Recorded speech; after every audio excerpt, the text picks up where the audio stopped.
6 p.m. in Bokwango village, Fako division of the southwest region of Cameroon.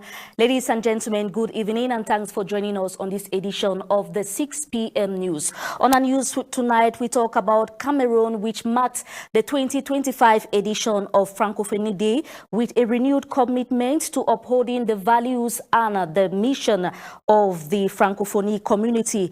During the celebrations in Cameroon, the Minister of External Relations, Lejeune Belambela, highlighted the enduring collaboration between Cameroon and La Francophonie, emphasizing the nation's dedication to strengthening these ties. Prince Muditanda tells us.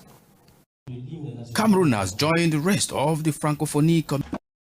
Cameroon's Minister of Finance, Louis-Paul Motazé, is leading a delegation to the United States of America and the UK, seeking for funding sources and exposing Cameroon's investment potentials, as Chu Emmanuel tells us. America and Great Britain. Cameroon's small and medium-sized enterprises have secured cheaper loans as borrowing costs for others. Our economic deskman Chu Emmanuel suggests that the increase in demand could be tied to bank loan requests. His reports. We move over to the southwest region of Cameroon, where Seseku for Williams has been presented as the chief of Manyemem in Coupe Maningumba division. This took place during consultative talks convened by the senior divisional officer for Coupe, Ekemba Williams. Gillian Bende on this. A homologation exercise. We stay in the southwest region of Cameroon, but this time in Fako, Boya, where the population have been urged to protect the forest by planting more trees. This call was made by Southwest Regional Delegate of Forestry and Wildlife, Christian Mangabel. Our reporter, Emerentia Awung, tells us more.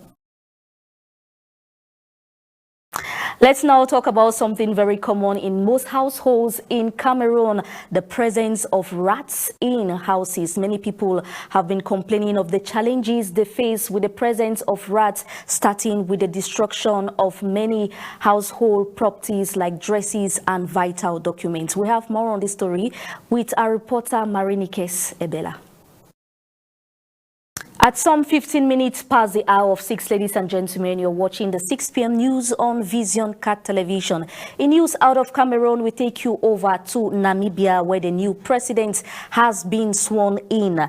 Netumbo Nandi Ndaitwah took the oath Friday, becoming the first female president in Namibia 60 years after joining the country's liberation movement against apartheid in South Africa. Joyce Janangwang on this.